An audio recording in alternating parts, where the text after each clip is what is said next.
Hey everyone, welcome back to the YouTube channel of the Legal Sages, and in this video we are going to study Bharatiya Nyaya Samhita 2023. So first of all we will start from chapter number 6 of offences affecting the human body.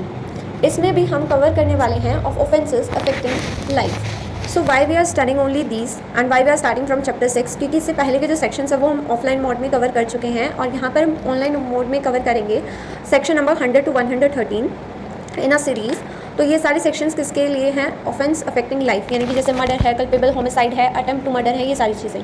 ठीक है, तो सबसे पहले हम start करते हैं section number 100 से. And before starting with me I will make sure कि मतलब मैंने अपना बैग खोल लिया है, तो अगर आपके पास आपके बैरक की हार्ड कॉपी है तो आप वो ओपन कर लीजिए. And if you don't have that तो आप होम मिनिस्ट्री की वेबसाइट पे जाकर गूगल पे सर्च करके भारतीय न्याय संहिता के बैरक का PDF ओपन कर सकते हैं. वहाँ से सेक्शन वाइज स्टडी कर सकते हैं. आफ्टर वॉचिंग दिस वीडियो ज़रूर से पढ़ना ताकि सारे जो भी सेक्शंस है वो सिंपली क्लैरिफाई हो जाएँ. और साथ में मैं नोट्स ग्रुप में शेयर कर दूँगी, तो वहाँ से अच्छे से पढ़ लेना. तो अभी हम स्टार्ट करते हैं सेक्शन नंबर 100 भारतीय न्याय संहिता से, जो कि किसके बारे में बात करता है? कल्पेबल होमिसाइड के बारे में बात करता है. तो अभी कल्पेबल होमिसाइड होता क्या है? तो देखो, अगर बहुत सिंपल मैं लैंग्वेज में कहूँ तो अगर कोई पर्सन किसी दूसरे पर्सन को मार देता है तो दैट इज़ कल्पेबल होमिसाइड. अब आप लोग सोच रहे होंगे why not murder, why culpable homicide? तो इसका आंसर भी जल्द मिल जाएगा जब हम नेक्स्ट सेक्शन पढ़ेंगे. अभी के लिए समझते हैं कि कल्पेबल होमिसाइड होता क्या है. अगर आपने किसी को मार दिया और उसके पीछे 3 की एलिमेंट्स थे तो वो कल्पेबल होमिसाइड है. क्या 3 की एलिमेंट्स की ज़रूरत है कल्पेबल होमिसाइड के लिए? पहला की एलिमेंट्स है that you have a intention. आपके पास इंटेंशन थी to kill that person, to cause death, यानी कि आप चाहते थे कि वो पर्सन मर जाए, आप मारना चाहते थे उसको और आपने मार दिया, तो वो कल्पेबल होमिसाइड है. अगर मैं इसका एग्जांपल दूँ, फॉर एग्जांपल मैं किसी के जाके दिल में चाकू घुसा दूँ, वो पर्सन मर जाएगा, तो मेरी इंटेंशन थी ना उसको मारने की, मैंने मार दिया, that is culpable homicide. Second जो हमारी कंडीशन है वो ये है कि इस तरह की कोई इंजरी आप उसको कोज कर दो इंटेंशन के साथ कि वो ऑटोमेटिकली मर जाए. ठीक है, that is intention to cause injury likely to cause death. इसका मतलब ये है कि अगर मैं कह दूँ भाई मैं इसे मारना चाहती हूँ, मैं इसको ऐसी इंजरी दूंगी कि अपने आप मर जाए, यानी मेरा जो एक्ट है उसकी वजह से वो पर्सन मर जाएगा. फॉर एग्जांपल मैं किसी के सर में उठा के आयरन की रॉड मार दूँ और मैं कह दूँ यार मुझे इसे मारना नहीं था, पर मैंने इसको जो आयरन की रॉड मारी है इससे अपने आप ही मर जाएगा, तो वो कल्पेबल होमिसाइड है. यानी कि मैं काम ही ऐसा कर रही हूँ कि वो पर्सन मर जाएगा, इतनी सीरियस इंजरी मैं उसको दे रही हूँ कि वो मर जाएगा, तो ये कल्पेबल होमिसाइड है. ठीक है, मेरी इंटेंशन थी उसको इंजरी देने की, मैंने दे दी, वो मर गया, तो कल्पेबल होमिसाइड है. Now let's talk about condition number 3, that is knowledge of likely death. अभी तक हम बात कर रहे थे इंटेंशन की. ज़रूरी नहीं है कि ये तीनों चीज़ें प्रेजेंट हो, इन 3 में से कोई एक भी चीज़ प्रेजेंट है तो वो कल्पेबल होमिसाइड है. थर्ड चीज़ है नॉलेज. नॉलेज किस चीज़ की? कि अगर मैं ये काम करूँगी तो सामने वाला पर्सन मर जाएगा. फॉर एग्जाम्पल मैं अपने घर की छत पे खड़ी थी, मैं वहाँ से कोई बड़ा सा पत्थर, नीचे 10 लोग गली में खड़े हैं, मैंने ऊपर से उठा के ज़ोर से मारा. अब वो उन 10 में से किसी के भी सर पे लग सकता है, उसका सर फट सकता है और उसकी डेथ हो सकती है. मुझे नॉलेज है कि अगर मैं ये काम करूँगी तो सामने वाला पर्सन मर सकता है, फिर भी मैंने वो काम किया, तो दैट इज़ कल्पेबल होमिसाइड. तो इन तीनों में से अगर कोई एक भी कंडीशन प्रेजेंट होती है और किसी की डेथ होती है तो वो कल्पेबल होमिसाइड है. ठीक है, ये मर्डर से किस तरीके से डिफरेंट है ये हमें नेक्स्ट सेक्शन बताएगा. अभी ये ख़त्म नहीं हुआ है. इलस्ट्रेशंस हैं, मतलब इलस्ट्रेशन एक तरह से एग्जांपल होता है आपको समझाने के लिए. तो यहाँ पे 3 इलस्ट्रेशन प्रेजेंट है. पहला है जो कि डायरेक्ट में वहाँ से रीड की जा सकती हैं, स्टिल मैं इसको सिंप्लीफाई करके बता देती हूँ. ए ने गड्ढा खोदा, उसके ऊपर ना घास डाल दी ताकि मतलब एक ट्रैप बना दिया, सामने वाले को पता ना चले. अब जेड वहाँ से गया, जेड उस में गिर गया और मर गया. अब ए ने गड्ढा किस लिए खोदा था? ताकि जेड मर जाए, इसका मतलब उसकी इंटेंशन थी. अब उसने गड्ढा खोदा तो उसे ये भी पता था कि वो गड्ढे में गिरेगा तो मर जाएगा.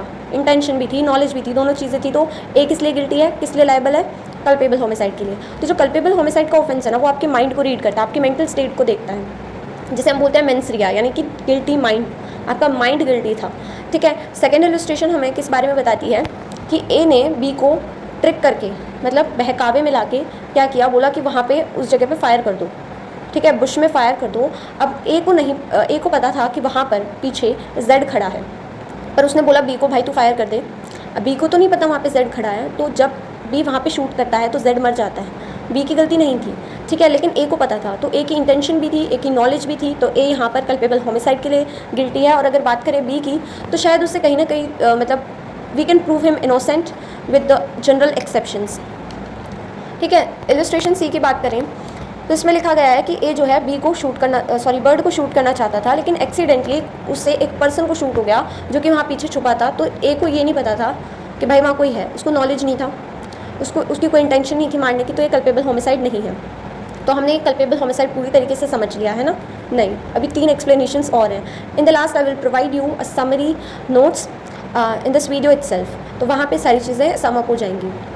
एक्सप्लेनेशन नंबर 1 किस बारे में बात करती है, ये बताती है कि एक्सेलरेशन ऑफ डेथ, यानी कि मान लो अगर कोई पर्सन पहले से कमज़ोर है, पहले से वीक है, बीमार है, ठीक है, और मैं उस पर्सन को जाके उसके सर में डंडा मार दूँ और वो मर जाए, और मेरी इंटेंशन थी कि मैं इसको डंडा मारूँ, इसको इंजरी कॉज करूँ, ठीक है, मुझे नॉलेज थी ये बीमार है, फिर भी मैंने उसे मार दिया, तो मैं ये नहीं कह सकती भाई ये तो पहले से बीमार था, एक डंडे में मर गया ना, मेरी इंजरी की वजह से मरा है ना, मेरे एक्ट की वजह से मरा है, तो मैं कल्पेबल होमिसाइड के लिए गिल्टी हूँ, ठीक है। मैं ये डिफेंस नहीं ले सकती कि ये पर्सन तो पहले से बीमार था या ये पर्सन पहले से वीक था, मैंने जो एक्ट किया वो फाइनल एक्ट था जिसकी वजह से उसकी डेथ हुई, so I am guilty for culpable homicide.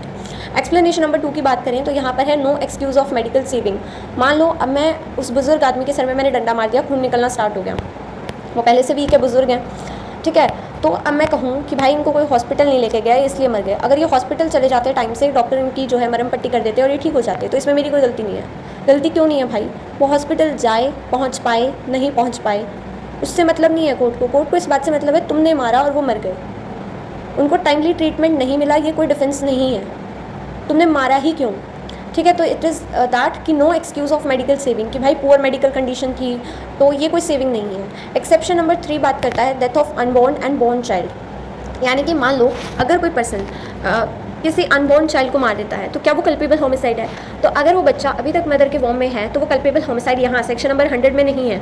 But अगर सेम चीज़ वो सेक्शन नंबर 92 के अंदर करता है, वो मदर को कोई ऐसी इंजरी कॉज करता है कि उसका बच्चा पेट में मर जाता है, तो ऐसे केस में उसको अप टू 10 ईयर की इम्प्रीजमेंट की सज़ा है अंडर सेक्शन नंबर 92, क्योंकि वो ऑफेंस रिलेटेड टू चाइल्ड और मिसकैरेज ये सब चीज़ों पे डील करते हैं। लेकिन सेक्शन नंबर 100 की अगर मैं बात करूँ तो अगर कोई बच्चा अभी अपनी माँ के पेट में है और उसकी डेथ हो जाती है तो वो कल्पेबल होमिसाइड के अंदर नहीं आएगा। लेकिन अगर वो बच्चा पार्शली बोर्न है, यानी कि थोड़ा सा भी माँ की जो वॉर्म है उससे बाहर आया है, जन्म ले ही रहा था या उसने जन्म ले लिया था, और ऐसे में आपने उस बच्चे की डेथ कॉज की है विद इंटेंशन नॉलेज, तो आप जो है कल्पेबल होमिसाइड के लिए गिल्टी हैं। ये 3 एक्सप्लेनेशन थी, इनको समअप करूँ तो पहला था स्पीडिंग ऑफ डेथ, पहले से कोई बीमार था आपने उसको मार दिया। Second is no defence of poor treatment, कि भाई इलाज नहीं हो पाया नहीं तो बच जाता, मेरी गलती नहीं है, गलती है।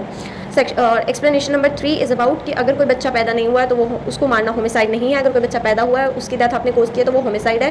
पार्शली बोर्न था यानी कि थोड़ा ही पैदा हुआ था, मतलब अभी पूरा नहीं पैदा हुआ था, तो वो भी होमिसाइड है। So you can not escape liability in any case.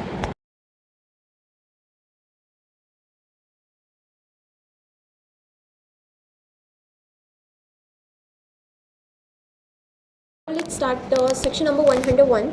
तो जैसे मैंने बताया था दोनों चीज़ें मोस्टली इंटरकनेक्टेड हैं, कल्पेबल होमिसाइड भी और मर्डर भी। तो यहाँ पर काफ़ी थोड़ा सा कन्फ्यूज़न हो जाता है, बट इसे ना मैं बहुत सिंपल वे में क्लियर करती हूँ आप लोगों के लिए। देखो, जब हम कल्पेबल होमिसाइड की बात करते हैं तो जो हमारी इंटेंशन होती है, इंटेंशन दोनों में होती है, मर्डर में भी कल्पेबल होमिसाइड में भी। लेकिन जब कल्पेबल होमिसाइड की बात करते हैं तो वहाँ पे जो इंटेंशन होती है वो लेस सीरियस होती है। मान लो हो भी सकती है बहुत ज़्यादा स्ट्रॉन्ग और नहीं भी हो सकती, लेकिन जब मर्डर की बात करते हैं ना तो वहाँ बिल्कुल स्ट्रिक्ट इंटेंशन थी, मारना है तो मारना है, ठीक है, स्ट्रॉन्ग इंटेंशन थी कि इसको मार के ही छोड़ना है।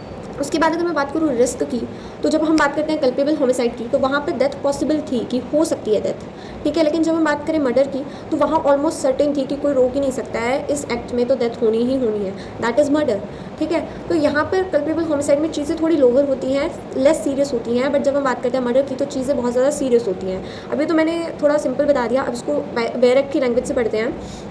तो यहाँ पर लिखा है कि culpable homicide becomes murder when the act is more serious in intention और रिस्क। जो सेम बात मैंने बोली है, एक बात याद रखना, all murders are culpable homicide but not all culpable homicide is murder. इसका क्या मतलब है, आपकी इंटेंशन थी, आपकी नॉलेज थी, कल्पेबल होमिसाइड हो गया। अब वही नॉलेज और इंटेंशन थोड़ी सीरियस हो गई तो वो मर्डर बन गया।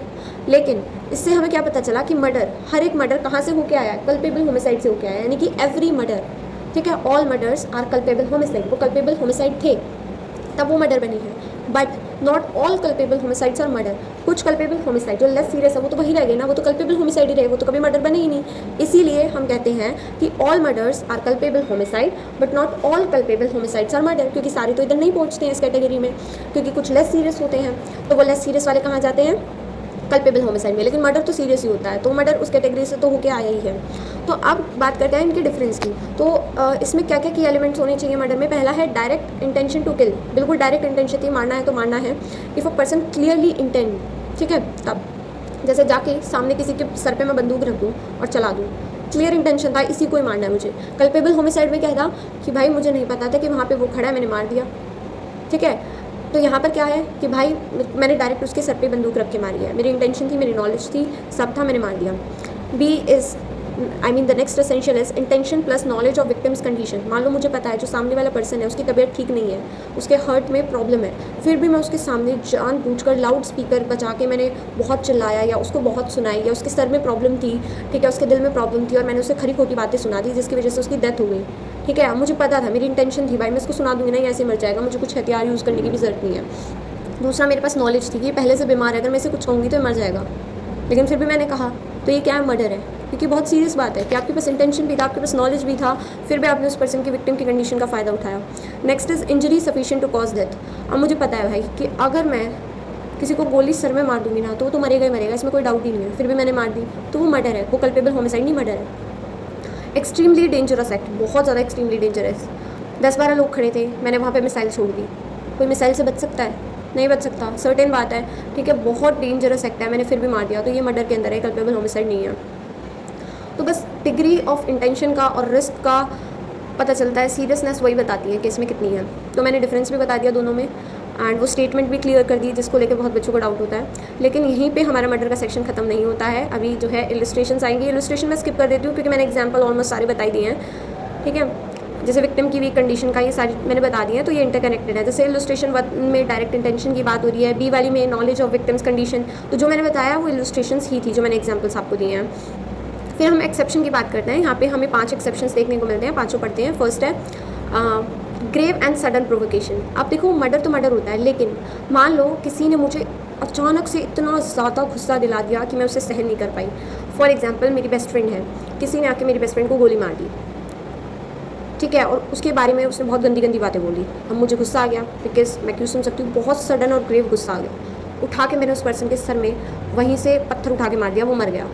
तो ये यहाँ पर ये मर्डर नहीं है। देखो वो मरा है, मेरी वजह से मरा है, मुझे नॉलेज थी भाई अगर वो पत्थर मारूंगी तो इंजरी होगी, मरेगा, ठीक है, लेकिन मैंने मार दिया। तो ऐसे केस में ये मर्डर नहीं है, ये कल्पेबल होमिसाइड है। मर्डर क्यों नहीं है? ये मैंने इतना सीरियस मारा है उसको, मर्डर होना चाहिए, मेरी इंटेंशन थी, मेरी नॉलेज थी, फिर भी मैंने उसे मारा। इसीलिए क्योंकि लॉ मानता है कि कोई भी रीजनेबल पर्सन है उसे गुस्सा आ सकता है, तो लोग भी इस चीज़ को रिकॉग्नाइज़ करता है कि ये ह्यूमन की वीकनेस है उसका गुस्सा। ठीक है, तो मान लो अगर कोई ऐसी सिचुएशन है जिसमें आपको सडन और ग्रेव प्रोवोकेशन को प्रोवोक कर रहा है, ठीक है, ऐसी सिचुएशन में अगर आप किसी को मार देते हो तो मर्डर नहीं है। बट हाँ, ये इसके लिए भी कुछ की एलिमेंट्स हैं। पहला, बहुत ज़्यादा सीरियस होनी चाहिए कंडीशन, तब आपको गुस्सा आए।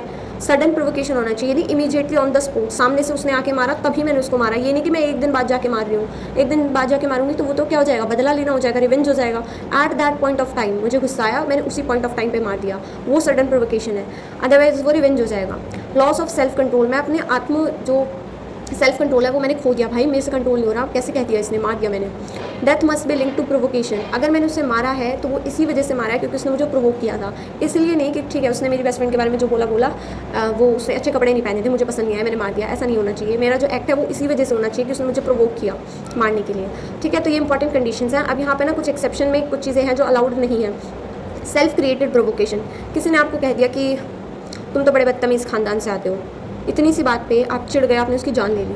भाई उसने तुम्हें ये कहा था कि तुम बदतमीज़ खानदान से आते हो, तुमने उस बात पे इतनी ज़्यादा ओवर थिंकिंग कर ली कि तुमने खुद ही को प्रोवोक करके और खुद ही उसको मार दिया। सेल्फ प्रोवोकेशन नहीं चलेगा, कोई आपके बारे में बुरा बोल रहा है तो आप उसको मर्डर नहीं कर सकते। B is lawful act public servant, मान लो किसी पब्लिक सर्वेंट ने, पुलिस वाले आके आपको अरेस्ट कर लेते हैं तो आप कह दो कि भाई ऐसे कैसे हाथ लगा दिया, मार दूंगी या मार दूंगा, तो ये नहीं चलेगा। प्राइवेट डिफेंस में, मान लो अब मैंने किसी को जाके गोली मार दी, अब उस पर्सन का जो दोस्त था वो मुझ पर मैं उसे भी गोली मारना चाहती हूँ, अब वो पर्सन मुझसे बचने के लिए मुझे मार रहा है, तो मैं ये नहीं कह सकती है मुझे मारने आ रहा है, इससे मुझे और गुस्सा आ रहा है, मैं इसको भी मार दूँगी। ये कोई प्रोवोकेशन नहीं है। अगर कोई पर्सन मुझसे अपना बचाव कर रहा है तो वो प्रोवोकेशन नहीं है। ठीक है, मैं उसे ये कह के नहीं मार सकती इसने मुझे गुस्सा दिलाया, मेरे को मारने कैसे आ रहा है, आएगा भाई, वो सेल्फ डिफेंस कर रहा है। ठीक है, तो ये क्वेश्चन ऑफ फैक्ट होता है, ये कोर्ट डिसाइड करती है हर एक केस में कि क्या चीज़ हुई है क्या चीज़ नहीं हुई। ये बेसिक प्रिंसिपल है, जनरल प्रिंसिपल है। इसकी भी इलस्ट्रेशन है, मैंने हर किसी का एग्जांपल दे दिया यार, तो मुझे लगता है इलस्ट्रेशन की ज़रूरत है, लेकिन फिर भी एक बार बता देती हूँ। Killing third person intentionally, first illustration बोलती है, क्या बोलती है, देखो मान लो जेड ने मुझे प्रोवोक किया, ठीक है, बहुत ज़्यादा प्रोवोक किया, मैं जेड के बेटे को जाके मार दूँ, भाई प्रोवोक तो जेड ने किया है, तुम थर्ड पर्सन को कैसे मार सकते हो, ये रिवेंज है। ठीक है, मिस्टेकन किलिंग, वाई ने प्रोवोक किया ए को, ए ने फायर किया वाई पे और एक्सीडेंटली जेड मर गया, तो वो मर्डर नहीं है। ठीक ठीक है, मतलब वही एक्सीडेंट किलिंग मर्डर नहीं होती। मान लो कोई केस के दौरान जो है लॉफुल अरेस्ट वाला मैंने बता दिया, पुलिस पकड़ के लेगी, तो ऐसे नहीं कह सकते भाई ऐसे कैसे पकड़ लिया। वर्बल इंसल्ट बाय जज, जज ने आपको किसी केस में खरी खोटी सुना दी, तो ये नहीं है जज को मार दिया कि भाई इसने तो उसने मुझे प्रोवोक किया था। भाई उनका काम है कहना, उन्होंने बोल दिया तो तुम जान से नहीं मार सकते। प्राइवेट डिफेंस की सिचुएशन मैंने बता दी। थर्ड पर्सन मिसयूजिंग सिचुएशन, इसमें ये इंपॉर्टेंट है, मिक्स लाइबिलिटी होती है। मान लो जेड ने बी को मारा, बी प्रोवोक हो गया, ए ने कह दिया ले भाई चप्पू ले और मार दे वापस, तो यहाँ पे ए भी गिल्टी है, बी भी गिल्टी है। ए इसलिए गिल्टी है क्योंकि उसने चाकू पकड़ाया, और बी इसलिए गिल्टी है क्योंकि उसने चाकू भोंक दिया प्रोवोक करने के बाद, तो वो तो कल्पेबल होमिसाइड के लिए गिल्टी हो गया बी, क्योंकि उसको तो सच में प्रोवोक किया था। लेकिन ए को क्या पड़ी थी बीच में कूदने की, ठीक है, तो ए मर्डर के लिए गिल्टी होगा क्योंकि उसने हेल्प किया चाकू देके। वैसे इसलिए किसी के बीच में नहीं घुसना चाहिए प्रोवोक करने के लिए, ठीक है। एक्सेप्शन नंबर सेकंड बात करता है exceeding right of private defence. मान लो अगर मैं अपना सेल्फ डिफेंस कर रही थी, सेल्फ डिफेंस मेरे पास सिर्फ इतना था कि मैं उसको मार के भगा दूँ, लेकिन मैंने क्या किया, घर से अलमारी में से बंदूक निकाली, जान से मार दिया उसे। वो पर्सन चोरी करने आया था, उसका कोई इंटेंशन नहीं था मुझे जान से मारने का, लेकिन मैंने तो बस मार दिया, घर में घुसा कैसे भाई तू। तो ऐसी सिचुएशन में मेरा राइट तो था प्राइवेट डिफेंस का, पर इतना भी नहीं था कि मैं किसी की जान ले लूँ। तो ऐसी सिचुएशन में ये मर्डर नहीं होगा, कल्पेबल होमिसाइड होगा। लेकिन कंडीशन सारी प्रेजेंट होनी चाहिए, जैसे मेरा राइट टू प्राइवेट डिफेंस होना चाहिए, ऐसा नहीं है वो कुछ सही नहीं था, वो सोच रहा था घुसने की तो मैंने मार दिया। Act done in good faith, मैंने गुड फेथ में किया, ठीक है, मतलब मुझे डर लग रहा था, दैट्स वाई मैंने किया, इसलिए मैं गोली लेके आई, मुझे नहीं पता था कि सामने वाले के पास वेपन है या नहीं है। नो प्री मेडिएशन, यानी कि मेरी पहले से कोई प्लानिंग नहीं थी कि वो एक दिन आएगा मैं उसे मार दूंगी, या वो आ रहा है तो एक बार तू घुस तो सही, मैं तुझे जान से मार दूंगी, ऐसा कुछ नहीं था। No intention to cause more harm than necessary, और ना मैं चाहती थी कि मैं उसको गोली मार दूँ, मतलब दैट पर्सन केम, मुझे लगा कि ये चोर है, ये मुझे जान से मार देगा, इसलिए मैंने गन उठाई और डर में मैंने वो बंदूक चला दी। तो मैं यहाँ मर्डर से बच के कल्पेबल होमिसाइड पे आ जाऊँगी, क्योंकि किया तो मैंने गलत है, लेकिन वहाँ पे मेरी इंटेंशन नहीं थी कि मैं उसे जान से मार दूँ, ठीक है। Let's talk about exception number third, that is act of public servant. तो इसमें क्या है कि मान लो अगर कोई भी पब्लिक सर्वेंट है, सरकारी अधिकारी है, उसने गुड फेथ में कोई काम किया है, लेकिन गलती से उससे अपनी लीगल पावर थोड़ी सी एक्सीड हो गई है और उससे डेथ हो गई है, तो वो पर्सन मर्डर के लिए लाइबल नहीं होगा, कल्पेबल होमिसाइड के लिए होगा। फॉर एग्जांपल पुलिस गई थी चोर को पकड़ने के लिए, और ऐसे सिचुएशन में चोर जो है पुलिस पे पत्थर फेंक के मार रहा था या फिर भाग रहा था, और पुलिस ने उस पर गोली चला दी और उसकी डेथ हो गई।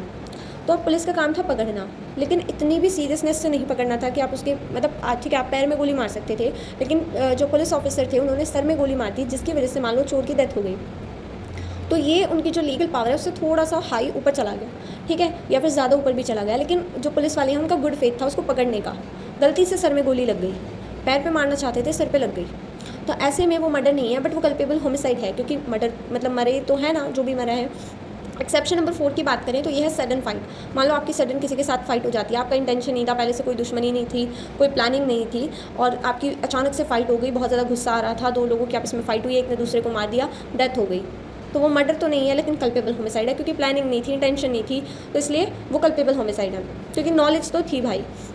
उसके बाद है exception number 5, that is consent of victim. अगर कोई 18 साल से ऊपर का व्यक्ति, एक मेजर पर्सन, कंसेंट देता है कि मैं इस काम को करने के लिए रेडी हूँ, ठीक है, और उस काम को करते वक्त उस पर्सन की डेथ हो जाती है, कैसा काम मतलब जैसे ये मेले में कई झूले होते हैं जो कि सिर्फ मेजर के लिए होते हैं, तो ऐसे में अगर वो पर्सन कहता है कि ठीक है अगर मुझे कुछ हो जाता है तो ये मेरी अपनी कंसेंट है, मैं वैलिड कंसेंट दे रहा हूँ, लेकिन मुझे ये झूला झूलना है। ऐसे में अगर वो पर्सन उस झूले से झूलते वक्त गिर जाता है अपने आप विदाउट नेग्लिजेंस, मतलब ऐसा नहीं है भाई झूला पहले से ख़राब जानबूझ के था या कुछ भी है, तो अगर वो पर्सन की डेथ हो जाती है तो ऐसे में वो मर्डर नहीं है, ठीक है, क्योंकि वहाँ पर जो है वैलिड कंसेंट दिया गया था।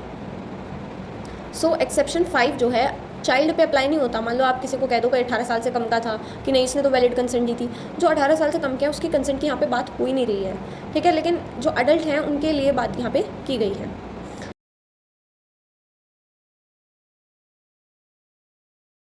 Okay, so now let's move on to section number 102, that is transferred malice. इसका मतलब क्या होता है, यानी कि मेरी इंटेंशन थी कि मैं किसी एक पर्सन को मार दूं, लेकिन एक्सीडेंटली मैंने उसे समझ के किसी दूसरे पर्सन को मार दिया, या एक्सीडेंटली मैंने किसी दूसरे पर्सन को मार दिया, तो लॉ यही मानेगा कि मैंने उसी पर्सन को मारा है। मतलब ऐसा नहीं है कि उसी का डेथ सर्टिफिकेट बना देगा। इसका मतलब ये है, मैं चाहती थी कि मैं ए को मार दूँ, मैं गन लेके गई, ए की जगह पर मुझे बी मिल गया, मैंने उसे मार दिया, या गलती से ए का मुंह दूसरी तरफ था तो मैंने बी को ही ए सोच के उसको गोली मार दी एक्सीडेंटली। अब देखो यहाँ मेरी इंटेंशन थी, यहाँ मेरी नॉलेज थी, यहाँ सारी चीज़ें प्रेजेंट थी, अगर वहाँ मिस्टेक ना हुई होती तो मैं उसे ही मारती ना। तो ये लॉ यही मानता है कि जो क्राइम तो पहले करने वाले थे सेम क्राइम तुमने कमिट किया तो वही माना जाएगा। तो ऐसे में आप ये कह के लाइबिलिटी एस्केप नहीं कर सकते थे कि मेरे को इसको मारने की इंटेंशन नहीं थी, नॉलेज नहीं थी, ये सारी चीज़ें, तो वो मर्डर ही माना जाएगा। That is section number 102।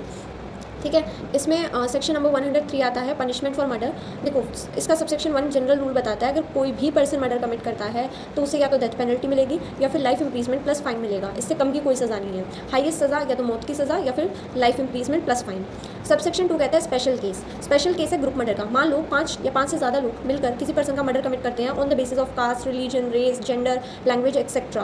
भेदभाव करके 5 लोग मार देते हैं, जिसे मॉब लॉन्चिंग कहते हैं। ठीक है, तो हर एक पर्सन इक्वली लाइबल होगा। अगर डेथ की सज़ा मिलेगी तो 5 के 5 को मिलेगी, लाइफ इंप्रीजमेंट मिलेगी तो 5 के 5 को मिलेगी। ऐसा नहीं है कि ये बोलते 5 जने थे तो 5-5 साल की सज़ा देके इनकी खत्म करो, ऐसा नहीं होगा। सज़ा बराबर मिलेगी सबको, क्योंकि कलेक्टिव क्राइम जो है उसकी लाइबिलिटी बहुत ज़्यादा स्ट्रिक्ट होती है। फिर आता है section number 104, that is murder by a life convict. कोई पहले से ही मर्डर के चार्जेस में लाइफ इंप्रीजमेंट की सज़ा काट रहा है, फिर से उसने मर्डर कर दिया। मान लो अपने सेल में किसी दूसरे कैदी का मर्डर कर दिया, तो ऐसी केस में या तो उसको मौत की सज़ा मिलेगी, डेथ पेनल्टी, या फिर उसको ऐसी लाइफ इंप्रीजमेंट मिलेगी पूरी नेचुरल लाइफ की। अब आप सोच रहे होंगे नेचुरल लाइफ वाली लाइफ इंप्रीजमेंट और दूसरी लाइफ इंप्रीजमेंट में क्या फ़र्क है? फ़र्क कुछ नहीं है, लेकिन कई बार क्या होता है कि जो बिहेवियर की वजह से जो हमारी कोर्ट होती है वो सज़ा को थोड़ा कम कर देती है इन सम केसेस। या फिर अगर हमें उन्हें कैलकुलेट करना होता है, तो हमने स्टार्टिंग में बैरक में पढ़ा था कि हम फ्रैक्शन को 14 ईयर्स या 20 ईयर्स तक मानते हैं, लेकिन यहाँ पर कोई रियायत नहीं दी जाएगी। लाइफ इंप्रीजमेंट मतलब लाइफ इंप्रीजमेंट, जेल में ही ज़िंदगी काटोगे। ठीक है, तो ये हमने पढ़ा death penalty, life imprisonment for entire natural life, क्योंकि जो रिपीट ऑफेंडर्स होते हैं वो बहुत खतरनाक होते हैं, तो उनके लिए कोई भी माफ़ी का प्रावधान नहीं है। मतलब ऐसे माफ़ी का प्रावधान है, डेथ पेनल्टी के लिए प्रेसिडेंट से दरख्वास्त लगाई जा सकती है। मतलब लाइफ इंप्रीजमेंट में मिल गई तो मिल गई। ठीक है, सेक्शन नंबर 105 की बात करते हैं, punishment for culpable homicide. Murder की हमने पढ़ ली, कल्पेबल होमिसाइड की क्या है? कल्पेबल होमिसाइड की जो पनिशमेंट है वो डिपेंड करती है कि आपकी इंटेंशन थी, नॉलेज थी, या दोनों थी, या कोई भी थी तो कितनी थी। मान लो इंटेंशन थी आपकी मारने की, तो सज़ा मिलेगी आपको या तो लाइफ इंप्रीजमेंट या कम से कम 5 से 10 साल तक की सज़ा प्लस फाइन। अगर आपकी नॉलेज थी मारने की, ठीक है, तो आपको जो है सज़ा कितनी, और मतलब नॉलेज थी पर इंटेंशन नहीं थी, तो उसमें आपको 10 साल की सज़ा प्लस में फ़ाइन, यानी कि 10 तक, मैक्सिमम 10 है, उसके नीचे कितने भी साल की हो सकती है। तो नॉलेज और इंटेंशन में वेरी करती है। नॉलेज है तो 10 साल तक की प्लस में फ़ाइन, और अगर इंटेंशन था तो उसमें आपकी 5 से 10 साल तक की सज़ा या लाइफ इंप्रीजमेंट की सज़ा। ठीक है, तो ये डिपेंड करता है, और कौन डिसाइड करता है? कोर्ट डिसाइड करती है। तो दोनों की हमने जो है पनिशमेंट देख ली, दोनों होते क्या है वो देख लिया, एक्सेप्शंस देख लिए। आज के लिए इतना ही, and if I get any positive feedback on this video और any demand to make another video for the sections like 106 and so on, so I will definitely make a next video. Otherwise that's it for BNS from my side, because I do not have much time to make videos as I have to study myself too. तो मेरे पास इतना time नहीं होता है, to be very honest, but I made this video just to check if I am able to teach properly और if you guys really need it. Okay, the first thing was your need, then second thing I want a platform so that कि मैं अपने confidence को check कर सकूँ और अपनी teaching skills को।